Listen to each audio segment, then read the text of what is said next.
Student, good morning. Particle of matter attract each other. Characteristic of particle में हमको आज पढ़ना है particle of matter attract each other. Attract each other मतलब जो मैटर है उसका जो जिन पार्टिकल से मिलके बना हुआ है वो एक दूसरे को अट्रैक्ट करते हैं.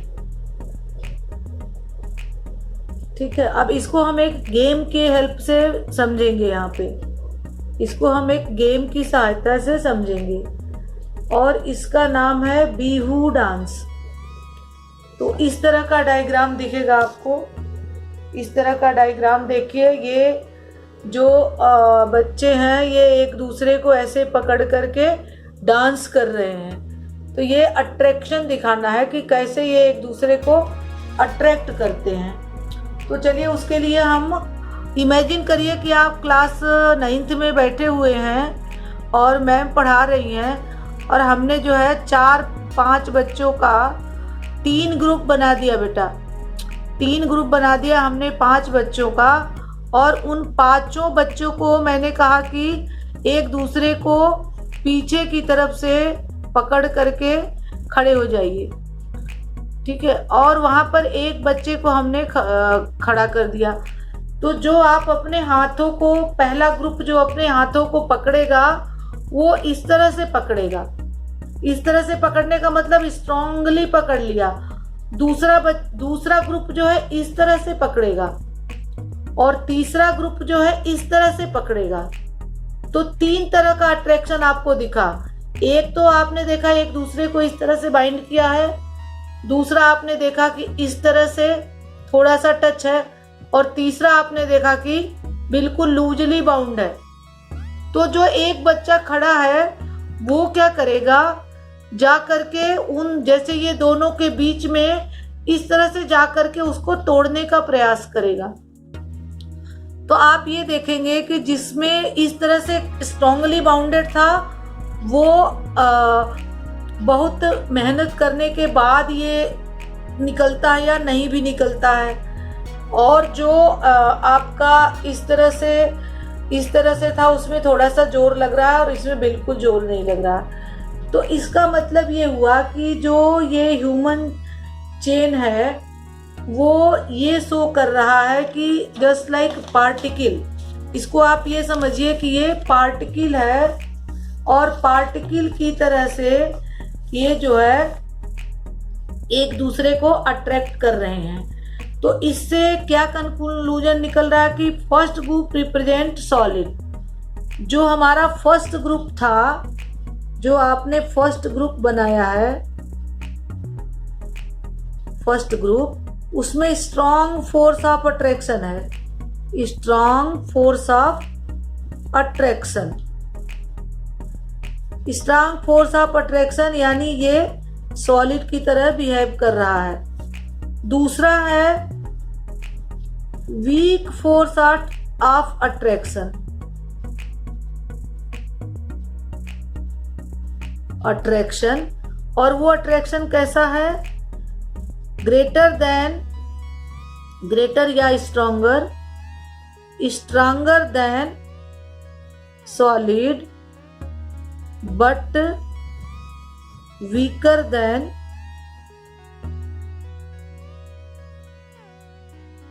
Gas liquid. Weak force of attraction greater या स्ट्रॉन्गर देन सॉलिड. इसका weak force of attraction stronger than किसका हमने पढ़ा, स्ट्रॉन्ग फोर्स ऑफ अट्रैक्शन हो गया सॉलिड का. वीक फोर्स ऑफ अट्रैक्शन हो जाएगा आपका लिक्विड का. लेकिन जो लिक्विड का फोर्स ऑफ अट्रैक्शन है वो जो है इससे आपका सॉलिड के फोर्स ऑफ अट्रैक्शन से क्या होगा, कम होगा. सॉलिड के फोर्स ऑफ अट्रैक्शन से कम होगा, लेकिन गैस के फोर्स ऑफ अट्रैक्शन से अधिक होगा. Force of attraction of gas is solid is lesser than liquid. तो इसको आप इस तरह से चाहें तो लिख सकते हैं, force of attraction attraction. Number 1, in solid is strong. ठीक है, दूसरा लिख सकते हैं in gas is weak, और तीसरा लिख सकते हैं in liquid it is in between solid and gas. तो इस तरह से हमने प्रॉपर्टी पढ़ा कि पार्टिकल ऑफ मैटर फ्लो करता है, डिफ्यूजन होता है, एक दूसरे को अट्रैक्ट करता है।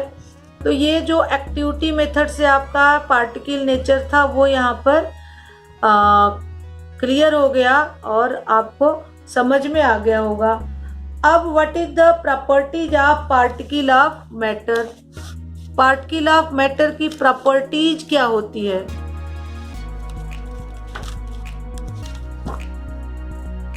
Properties of particle of matter. Particle of matter की प्रॉपर्टी क्या होती है? The particle of matter are very very small. First point हो जाएगा the particle of matter is very very small, जिसको हमने कल पढ़ा था पोटेशियम परमैंगनेट के एक्सपेरिमेंट से। रिकॉल करिए, आपने 100 ml वाटर में 0.5 ग्राम पोटेशियम परमैंगनेट डाला था, फिर उसमें से 10 ml लेकर के दूसरे भी टेस्ट ट्यूब में डाला था, फिर तीसरे में डाला था। इस तरह से वो पूरे टेस्ट ट्यूब में सभी में अपना कलर छोड़ा था और धीरे धीरे उसका जो है कलरलेस की तरफ बढ़ता गया था। दूसरा है the particle of matter have space between them. Space between them, matter के पार्टिकल के बीच में स्पेस होता है, जो हमने सॉल्ट सोल्यूशन का बताया था या शुगर को डिजॉल्व किया था वाटर में, तो जो शुगर पार्टिकल था या जो साल्ट पार्टिकल था, वो जो वाटर मॉलिक्यूल के बीच में स्पेस था उसको ऑक्यूपाई किया था। तो दूसरा प्रॉपर्टी हो गया space between particle of matter. तीसरा है the particle of matter have space. ठीक है ना? The particle are continuously moving. Continuously moving, ये जो है मूव करता है। जैसे हमने कल एग्जाम्पल वही बताया था, शुभ हमने आपको बताया था कि जब आप अगरबत्ती जलाते हैं तो वो जब आप बिना जलाए हुए उसको सूंघोगे बच्चों, तो उसका स्मेल आप ही तक रहेगा, लेकिन आप उसको जला करके जब कोने में रख दोगे तो उसमें से जो फ्यूम्स निकलेगा वो एयर के साथ पूरे रूम को आपको फैलेगा रूम में और आप उसके स्मेल को ले सकेंगे। तीसरा है the movement of particle increases with increase in temperature. The movement of particle increases with increase in temperature. ये भी आपका इसी के साथ प्रूव हो जाएगा। मैच स्टिक से जो हमने अगरबत्ती को जलाया था, तो उसमें जब वो जला नहीं था तो उसका जो है पार्टिकल बहुत दूर तक अपना करेक्टर नहीं छोड़ा था, अपने स्मेल को उसने बहुत दूर तक नहीं आप लोग सूंघ पाए थे। लेकिन जब आपने उसको जलाया तो वो पूरे रूम को कवर कर लिया। या आप जो डीओ लगाते हैं, सेंट लगाते हैं, स्प्रे लगाते हैं, अपने रुमाल में ऐसे स्प्रे करके रखे रहते हैं और उसको आप ज़रूरत पड़ने पर यूज करते हैं। और जो अभी आपने पढ़ा पांचवा property, the particle of matter attract each other. Matter attract each other, इनके बीच में एक फोर्स ऑफ अट्रैक्शन होता है और ये एक दूसरे को अट्रैक्ट करते हैं, चाहे वो लूजली अट्रैक्ट हो चाहे वो स्ट्रांगली अट्रैक्ट हो।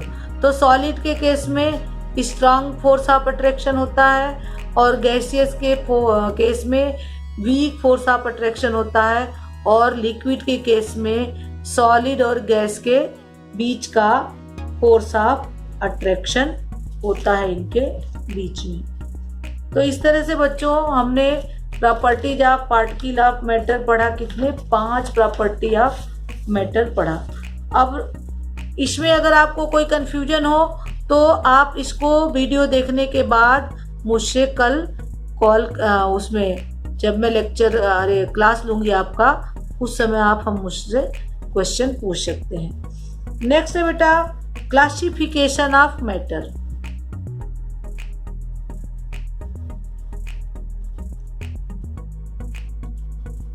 क्लासिफिकेशन ऑफ मैटर, तो पहला तो हो जाएगा, पहला classification on the basis of physical state, on the basis of physical state. दूसरा on the basis of you can say this chemical composition, on the basis of chemical composition. ठीक है, physical state का जो आपका for example हो जाएगा, अभी आपने पढ़ा this solid, liquid and gas. और केमिकल कंपोजिशन में एलिमेंट, कंपाउंड और यू कैन से मिक्सचर। एग्जाम्पल हो जाएगा इसका एलिमेंट, कंपाउंड एंड मिक्सचर। तो ये 2 तरह का हमको क्लासिफिकेशन पढ़ना है, और ये दोनों क्लासिफिकेशन पढ़ने के बाद पहले आपको सॉलिड, लिक्विड और गैस, इन तीनों की अलग अलग प्रॉपर्टीज पढ़नी है। तो इन तीनों की अलग अलग प्रॉपर्टीज क्या होती है उसके बारे में अभी हमने चर्चा किया था, फिर भी हम थोड़ा सा आपको ऐसे ही बता देते हैं। पहला हम लेते हैं सॉलिड। ठीक है, सॉलिड की प्रॉपर्टी क्या होती है आप देख लीजिए। सॉलिड स्टेट होता है क्या? The solid state are closely packed, solid are closely packed and they having strong force of attraction between atom, ions and molecule. Strong force of attraction between atom, ions and molecules of solids which hold them in fixed position, which hold them in fixed position, जो कि इन्हें fix position में hold करता है, वो force of attraction होना चाहिए। They can not be move from one place to another place. जब तक आप उसको एक्सटर्नल फोर्स नहीं दोगे वो एक जगह से दूसरे जगह मूव नहीं कर सकता है। ठीक है, जैसे आपने टेबल है, चेयर है, आपका सॉलिड सब्सटेंस, अपने दैनिक जीवन में आप बहुत सारे सॉलिड सब्सटेंस देखे हैं, जैसे लकड़ी है ना। तो ये सारा जो है एक जगह से दूसरी जगह मूव नहीं कर सकता है। If solid heated it's particle gate vibrated. यदि हम इसको हीट करेंगे तो इसका पार्टिकल वाइब्रेट करेगा, लेकिन एक जगह से दूसरे जगह मूव नहीं कर सकता है। The space between the particle of the solid are very small. The molecules of a solid have minimum kinetic energy. जब इनका फोर्स ऑफ अट्रैक्शन स्ट्रांग है, इनका मूवमेंट कम है, तो इनकी काइनेटिक एनर्जी, जो इनके गतिज ऊर्जा है, वो बहुत कम होती है। ठीक है, solids have well defined orderly arrangement of atom. जो इनका एटम है वो एक निश्चित क्रम में उनके अरेंजमेंट होते हैं, या वो आयंस हो या मॉलिक्यूल्स हो। तो कुछ जो है 4-5 इनके जो प्रॉपर्टीज हैं सॉलिड के वो आज हम देखते हैं, उसके बाद इसको फिर कल पढ़ेंगे। Properties of solid. Number 1, solids have fixed shape. इसका शेप कैसा होता है? फिक्स्ड शेप होता है। फॉर एग्जाम्पल पेन, जो पेन हम यूज करते हैं, ठीक है, in your hand have volume and have a distinct boundaries. Example, जो हम पेन यूज करते हैं, इस पेन का एक निश्चित शेप है, डिस्टिंक्ट बाउंड्रीज है और इसके पास इसका वॉल्यूम है। दूसरा, it can not B compressed. It can not B compressed. इसको कंप्रेस नहीं कर सकते इजिली, तो हम इसको कह सकते हैं इनकम्प्रेसिबल इन नेचर। जैसे जिस डेस्क पर बैठे हैं या जिस कुर्सी पे आप अपने घर में बैठे होंगे, उसको आप कंप्रेस करिए, दबाइए, तो क्या वो दबेगा? इस तरह से दबाइए, वो नहीं दबेगा, तो इसको हम कहते हैं इनकम्प्रेसिबल। ठीक है। तीसरा होगा it is rigid, rigid in nature. चौथा हो जाएगा strong force of attraction, strong force of attraction. Intermolecular force of attraction कह सकते हैं आप, उनके मॉलिक्यूल के बीच में इंटरमॉलिक्यूलर फोर्स ऑफ अट्रैक्शन। उसके बाद जो चूंकि इंटरमॉलिक्यूलर फोर्स ऑफ अट्रैक्शन इनका स्ट्रांग है, तो जो इनका melting point and boiling point होगा वो एबव रूम टेम्परेचर होगा, क्योंकि रूम टेम्परेचर पे तो ये रिजिड है, तो जब रूम टेम्परेचर से ज़्यादा टेम्परेचर दोगे तभी इसका मेल्टिंग और बॉइलिंग पॉइंट, बॉइलिंग और मेल्टिंग प्रोसेस शुरू होगा। Least intermolecular space, least intermolecular space, बिल्कुल स्पेस ही नहीं होता है, या लीस्ट इंटरमॉलिक्यूलर, इनके मॉलिक्यूल के बीच में लीस्ट इंटरमॉलिक्यूलर स्पेस होता है। Solid have high density, high density, ठीक है। डेंसिटी होता है m/v, इसको हम कहते हैं m is mass and v is volume. तो चूंकि इंटरमॉलिक्यूलर फोर्स ऑफ अट्रैक्शन इनका स्ट्रांग है, स्पेस कम है, तो इसका वॉल्यूम कम होगा, मास अधिक होगा, इसलिए इसकी डेंसिटी क्या होगी? हाई डेंसिटी होती है। Solid are least affected by high pressure, high pressure पे भी इस पे कोई अफेक्ट नहीं होता है, least affected by high pressure. Next है highly orderly arrangement of particle, highly orderly arrangement of particles. तो ये हमारा सॉलिड के कुछ प्रॉपर्टीज हैं। और नेक्स्ट प्रॉपर्टी आप चाहें तो याद कर लें, सॉलिड डू नॉट फ्लो।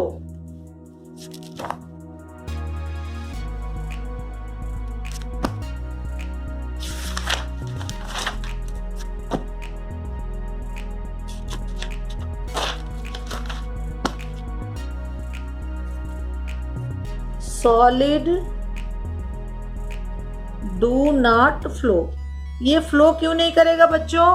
क्योंकि इनका फोर्स ऑफ अट्रैक्शन स्ट्रांग है, इसके इंटर पार्टिकल स्पेस बहुत कम है, ये एक दूसरे को बहुत स्ट्रांगली बाउंडेड है। सॉलिड नेक्स्ट प्रॉपर्टी हो जाएगा solid particles not free to move and do not exert pressure on the container. Not free to move, ये फ्री नहीं होते इनके पार्टिकल, इसलिए ये कंटेनर के अंदर कोई प्रेशर डेवलप नहीं कर सकते। और लास्ट और आपका प्रॉपर्टी है solids can diffuse very slowly, diffuse very slowly. सुबह हमने पढ़ा था diffusion of gases, easily air के साथ आपका स्प्रे डिफ्यूज होके आप तक उसका स्मेल पहुंच गया था, उसकी सुगंध पहुंच गई थी, तो उसमें फोर्स ऑफ अट्रैक्शन बहुत लीस्ट था, इसलिए उसके पार्टिकल मूव कर रहे थे। लेकिन यहाँ पर सॉलिड डिफ्यूज वेरी स्लोली। ठीक है, क्या होता है diffusion? Intermixing of molecules, intermixing of molecules. तो चूंकि इनके मॉलिक्यूल बहुत अट्रैक्ट है, फोर्स ऑफ अट्रैक्शन स्ट्रांगली है, इसलिए ये जल्दी से इंटरमिक्स नहीं होते हैं। तो कुछ एग्जाम्पल आप सॉलिड के एग्जाम्पल बताएंगे? चलिए एग्जाम्पल आप सॉलिड देखते हैं हम। Carbon, sulphur, sugar, iron, would, rocks, minerals, ये सारा जो है सॉलिड का एग्जाम्पल है। अभी हमने बताया बच्चों कि solids having fixed shape but rubber band change its shape. यहीं पर हम छोड़ते हैं आपको, rubber band change its shape but it is also a solid. Why, इसको हम कल डिस्कस करेंगे। यहीं पर हम ये क्वेश्चन आपको दे करके छोड़ते हैं कि rubber band changes its shape at it is a solid और नॉट। क्या ये एक क्वेश्चन है, इज इट सॉलिड और नॉट? सॉलिड है फिक्स शेप, आपने अभी पढ़ा। उसके बाद rubber band change its shape, is it solid और नॉट? तो इस पे अब हम कह रहे हैं कि yes it is solid, it is solid. Why it is solid? इसको आप कल इसका आप आंसर देंगे हमें, कल आप इसको हमको आंसर देंगे। ओके बच्चे, बाय, कल मिलते हैं। ठीक है, कल हम इसके बारे में फिर आपसे बात करेंगे।